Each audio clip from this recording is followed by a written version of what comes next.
بسم اللہ الرحمن الرحیم۔ السلام علیکم۔ آج میں آپ لوگوں کے لیے بہت اچھی انٹرسٹنگ ویڈیو لے کے آئی ہوں۔ یہ میری پہلی محبت کی ایک سچی کہانی ہے جو میں آج سنا رہی ہوں۔ دوستو، میں آپ کو بتا نہیں سکتا کہ میرے ساتھ کیا ہوا۔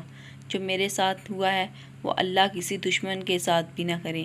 میں آج آپ کو اپنی محبت کی دردناک کہانی سنا رہی ہوں، جسے سن کر آپ کی آنکھوں میں آنسو ضرور آ جائیں گے۔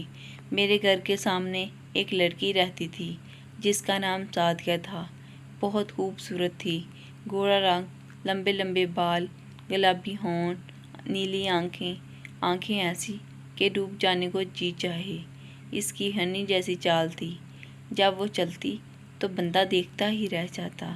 روز اسے جاتے دیکھتا کالج تو سارا دن سکون سے گزرتا، اگر نہ دیکھتا تو بے چینی ہوتی۔ میری بہن وہ ایک ہی کلاس میں پڑھتی تھی، اس لیے اس کا ہمارے گھر آنا جانا ہو گیا۔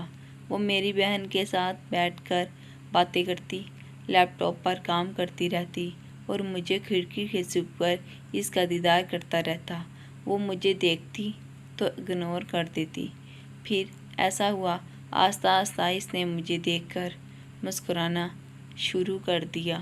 مجھے کسی نے بتایا تھا کہ اگر لڑکی ہنسی تو سمجھو پھنسی۔ مجھے یقین ہو گیا کہ آگ دونوں طرف لگی ہوئی ہے۔ ایک دن وہ مجھے آئی لو یو ضرور بولے گی۔ میں رات کو سونے سے پہلے گھنٹوں اس کو یاد کرتا رہتا، تصور ہی تصور میں باتیں کرتا، خواب میں آ جاتی۔ اس کی یاد میں میری نیند، میرا چین سب کھو گیا تھا۔ میں کتاب کھولتا تو مجھے ڈایاگرام کی جگہ اس کی تصویر نظر آتی۔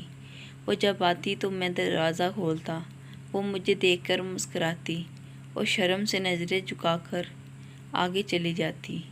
میں نے ابھی اس گھر میں بن ٹھن کر رہنا شروع کر دیا، کیونکہ وہ کسی بھی وقت آ سکتی تھی۔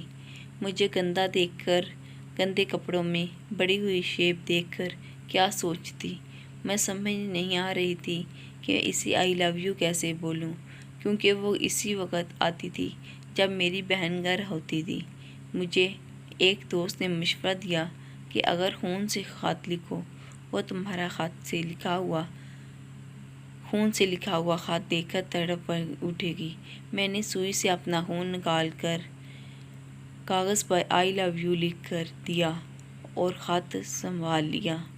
اگلے ہی دن میری بہن اور ماں بازار گئے ہوئے تھے۔ اچانک دروازے پر بیل ہوئی۔ میں اٹھا، دروازے پر گیا، وہ لڑکی میرے سامنے تھی۔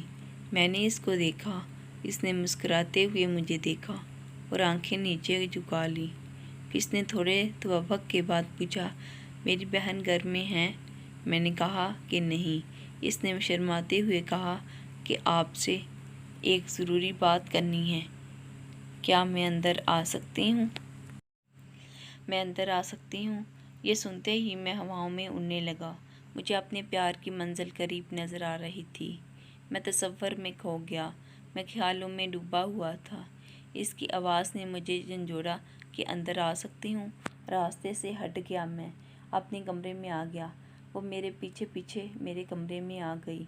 میں نے اسے بیٹھنے کو کہا اور وہ بیٹھ بھی گئی۔ میں نے اسے کہا کہ آپ نے مجھ سے کوئی بات کرنا تھا، لیکن وہ ہچکچا رہی تھی۔ میں سمجھ گیا کہ اس نے مجھے آئی لو یو کہنا ہے، لیکن وہ کہہ نہیں پا رہی۔ اس نے نظریں نیچے گاڑی ہوئی تھی۔ میں نے اسے کہا، آپ نے جو کہنا ہے کھل کر کہیں، میں سن رہا ہوں۔ اس نے گھبراتے ہوئے مجھے ایسا کہہ دیا کچھ کہ میری آنکھوں میں میرے پاؤں کے نیچے سے زمین نکل گئی، میرے ارمان چکنا چور ہو گئے۔ اس نے مجھے کہا کہ بھائی جان، وائی فائی کا پاس ورڈ کیا مجھے مل جائے گا؟ مجھے، اے ظالم، یہ تو نے کیا کیا؟ میں نے تو تمہاری خاطر اپنا خون تک بہا دیا تھا، تمہاری خاطر تو میں نے کھانا پینا چھوڑ دیا تھا اور راتیں تمہارے یاد کر کے گزاری تھی۔ آخر میں اس بے وفا کے لیے شعر، تمہاری یاد میں ہم نے رو رو کر گڑے پڑھ دیے، تم آئی اور نہا کر چل دیے۔ ویڈیو پسند آتی ہے تو